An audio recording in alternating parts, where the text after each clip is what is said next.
Hello and welcome to the MLS UK show Stoppage Time. Yes, it's back for another season, another 12 months of ups and downs and everything in between. I'm Henry Hewitt, and as always, I'm joined by... Elliot Holman, ready for the downs. Just the downs. Hey, Orlando and Atlanta won at the weekend, so we started on a high, but that's where it's going to go, down. Speaking of the weekend then, let's get started, Elliot. It's the first weekend of MLS. What impressed you? Who impressed you? And who were you excited to see for the rest of the season?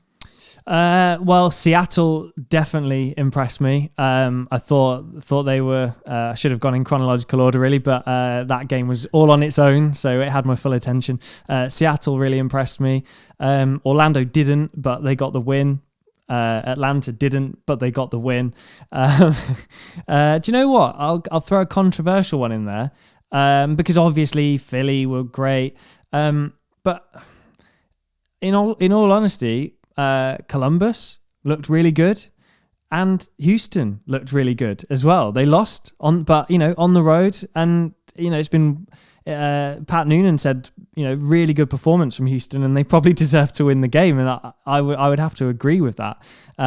So yeah, some really good performances, but some that maybe surprise you if you just look at the results. Yeah, exactly. I mean, just looking at the results here, and it's funny how when they're all, when we're watching Apple TV, which we'll talk about in a moment, and it's all happening at once, you can't really take them all in individually, but when you're looking at them on screen, I've got to say a massive shout out for St. Louis. What a win. We expected them to get beat heavily. Yeah. So to go to Austin, win 3-2, and I know Austin basically handed it to him on the play. Yeah. But, they got the win, and what a win. It was fantastic. Obviously, I didn't mention them because I figured we were going to go into a little bit more detail with Austin and St. Louis City SC. I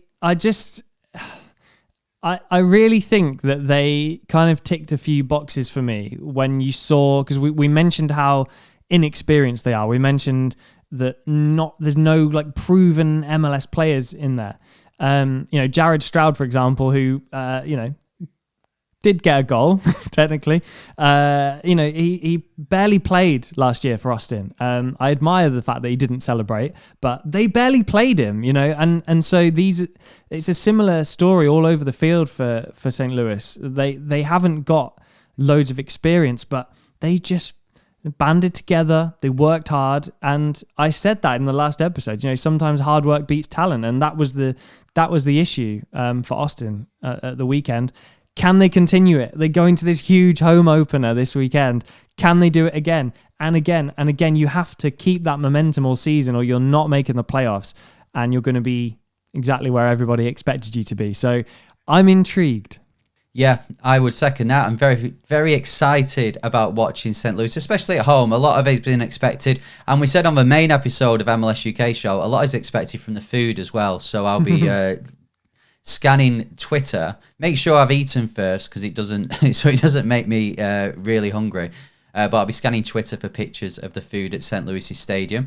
A massive shout out as well for DC. Got the win in the end, 3-2. I think the...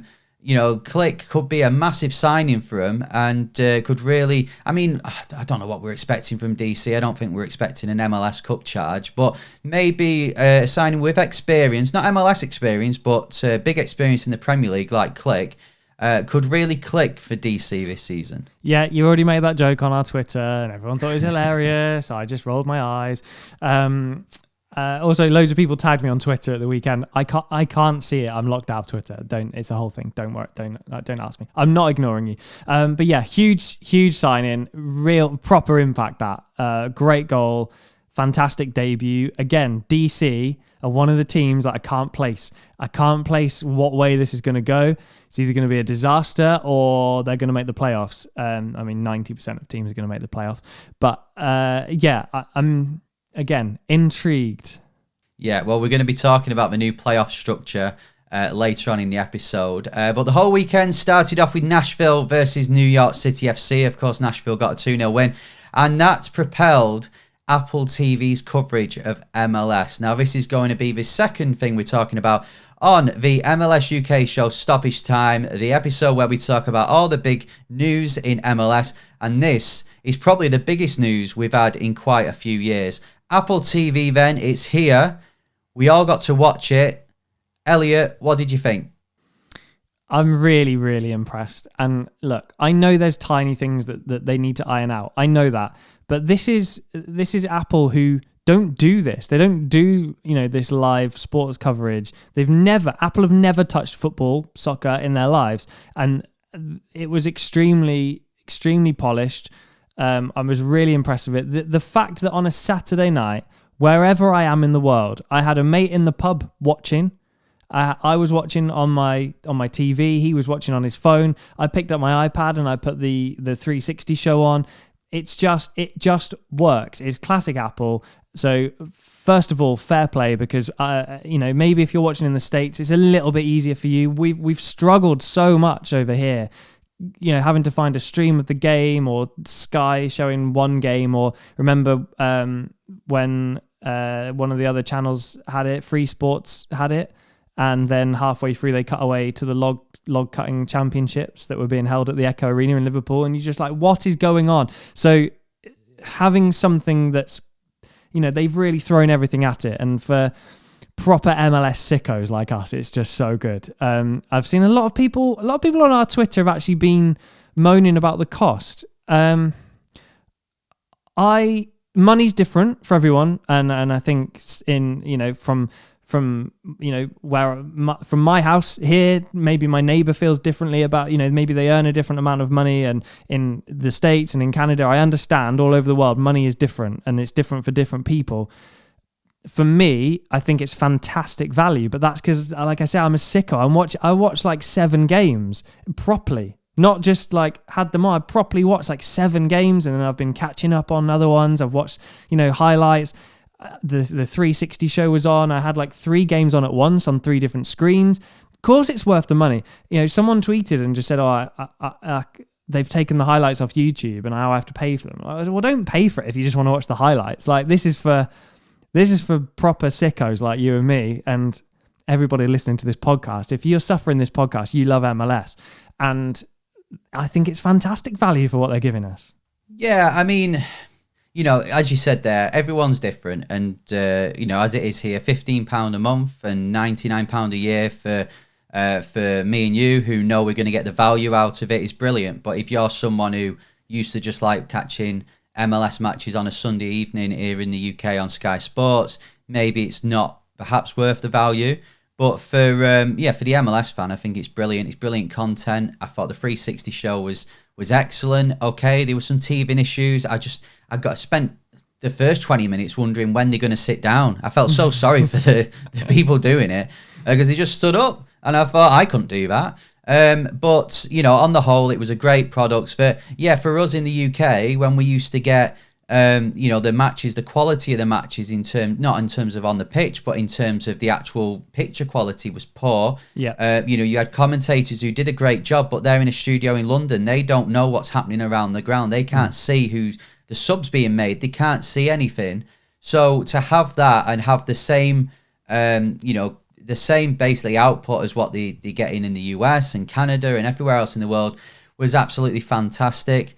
And as well, I think a mate of mine, Phil, he's got a season ticket with Orlando. He gets Apple TV with that season ticket, and he was at the game on Saturday evening, and he was able to show his kids replays of what had happened on the pitch. Yeah, it's the future of soccer. We both go and watch our teams here in England, and I went to watch Bolton Wanderers on Saturday, and to see a repeat of the goal, you had to at half-time go on Twitter and see if anyone's been watching it on a stream and films the stream. It's not like they've screen recorded it. They filmed it on their TV, and that's the first replay of a goal or an incident that you get. So it is the future of soccer, and I think MLS is, I think in the future is going to be seen as a bit of a trailblazer for this, and credit to, Apple TV, because we know that these sort of things, there's a massive deal of work, there's massive amount of work that goes into it.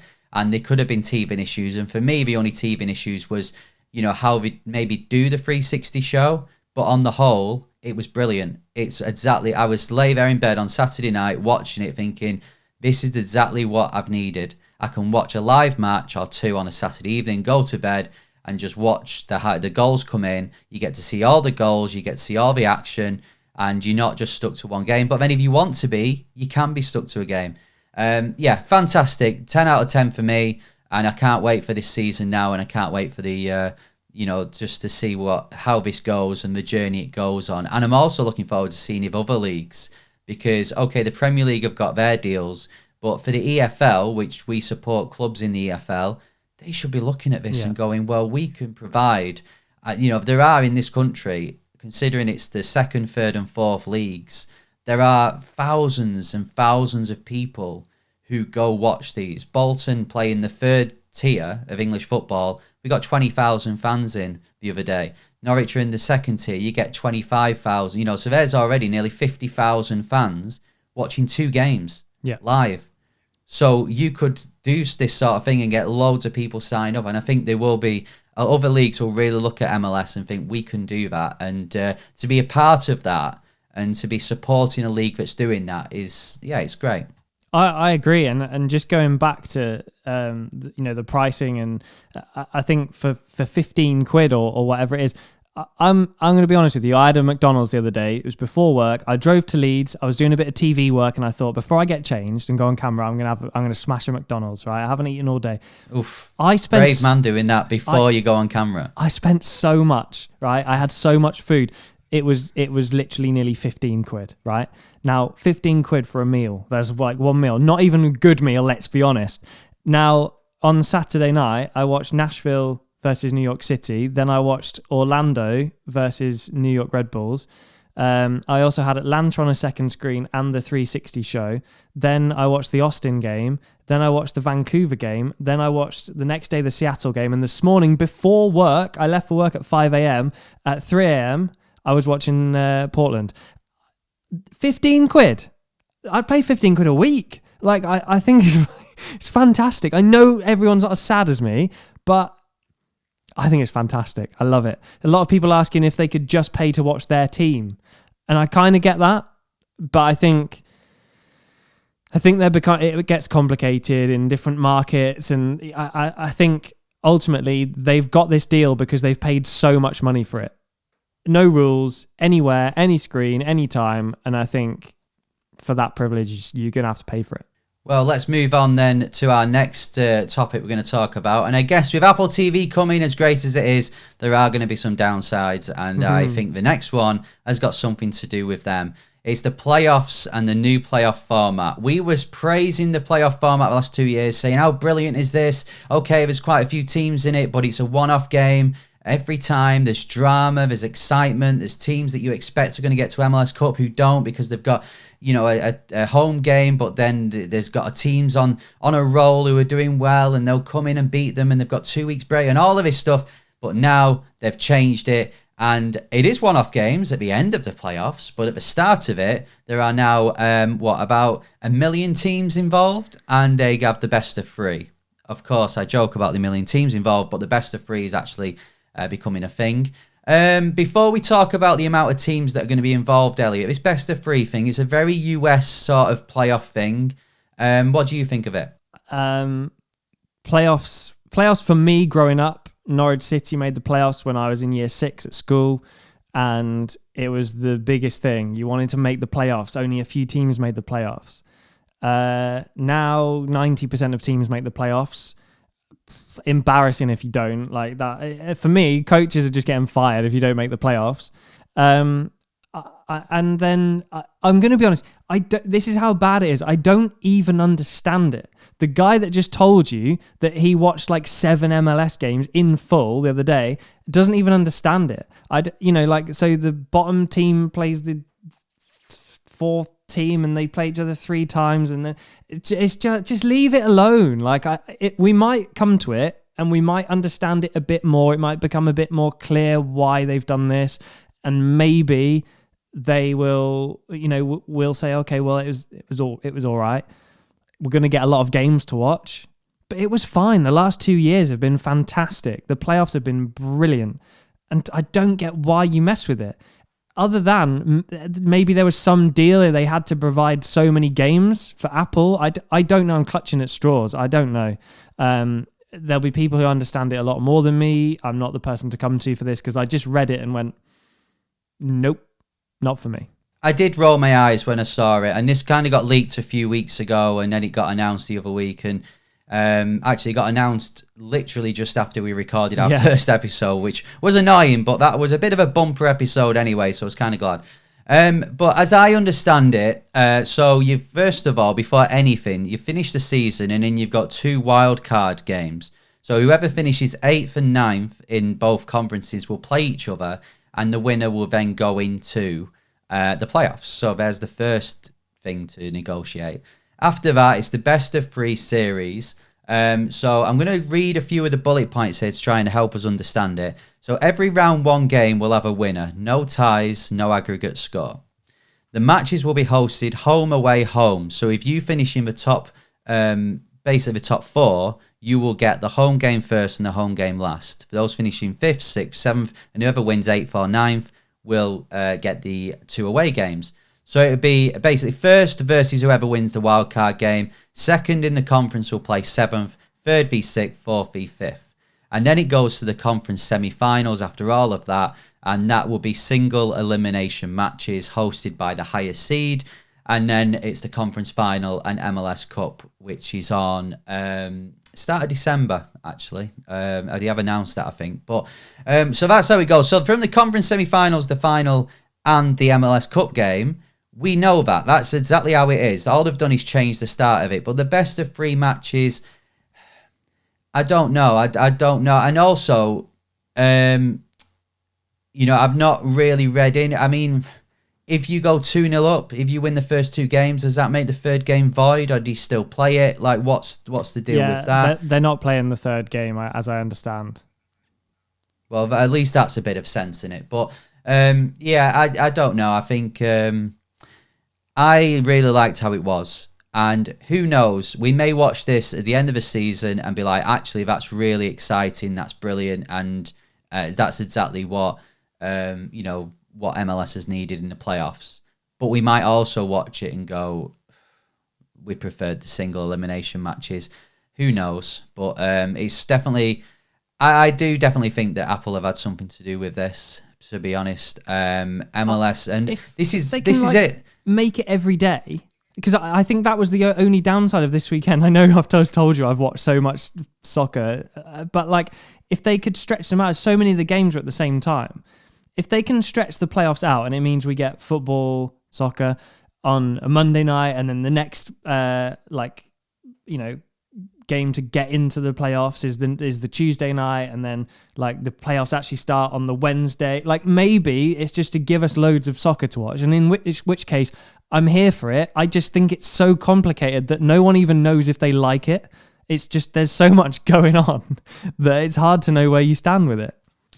Yeah, well, I think over the next few years we'll start to see more of this. Apple will have the final say, and they're producing a great product. And if it makes MLS better and provides more money in the league, then we're going to have to sit back and just watch what goes on. But for now, it's a big thumbs down from us. But let us know what you think at MLS UK Show on Twitter, Instagram, and we're also on TikTok too.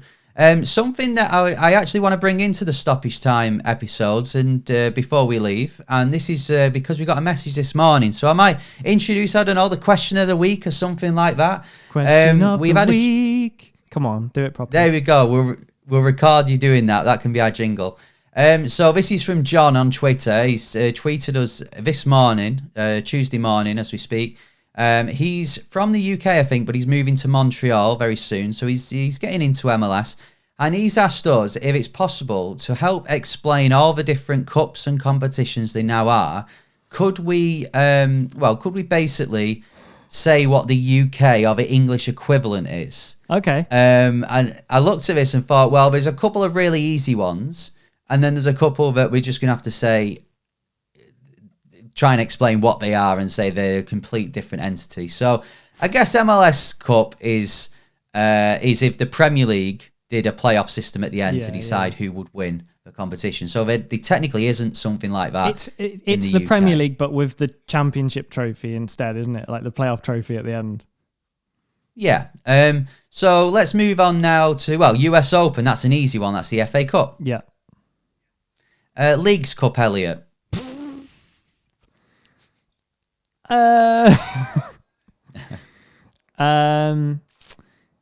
It's who could we team up with? Scotland? Well, something that I thought, and this, I wasn't even alive, I don't think, when this competition happened, but I know Bolton were in it. So years ago, I think in the late 80s, they did an Anglo-Italian Cup, which was basically, I think, lower league teams in England versus lower league teams in Italy, or Division 1 or second tier teams. Serie D. I think it was either, it must have been Serie B, because I don't think Bolton were that far down at that point. So anyway, they played each other, and then the winner would win this Anglo-Italian Cup. This is basically what it is between the US and Mexico. But like Elliot said there, it would be like England teaming up with, say, Scotland and going, we're going to have a competition where some of our teams face your teams, or we just put them in a big pot and draw out group stages, and then the winner is the Leagues Cup champions. So that's it. Well, interestingly, if he's going to be a Montreal fan, think about it. Like America and Canada have already joined forces for MLS, so it's similar again, isn't it? Really? Yeah, and you just reminded me there, he's going to Montreal, so we should mention that the US Open, ignore that, it's the Canadian Championship. Yeah.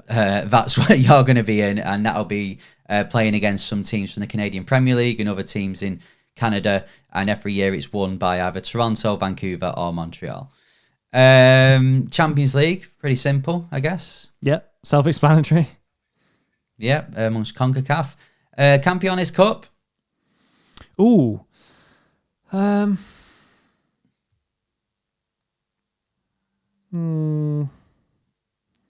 a bit like a Super Cup, is it? But I guess MLS winners v Mexico's Liga MX winners. It's like the Community Shield, but for Mexico and the US. Yeah, good. Yeah, fair enough. And of course, the biggest one, the American Insurance Cup, which is Atlanta versus a team from Liga MX, and held annually at the Mercedes-Benz Stadium. No one cares. Don't you normally lose that to Charleston Battery or something? No. We lose it to a credible team from Liga MX. But I hope we've done that justice. If you can do it better, give us a shout at MLS UK Show. Great to have you aboard, John, as well. Massive shout out to everyone else who watched or listened to our first episode of 2023.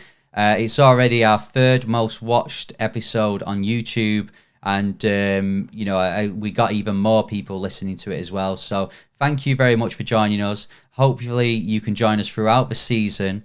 As you may have guessed, with this episode, we do a main episode and then a stoppage time episode the week after, and then alternate. So we will continue to do that throughout the season until Elliot's lovely wife, Bryony, gives birth, and he has to take paternity leave from the show.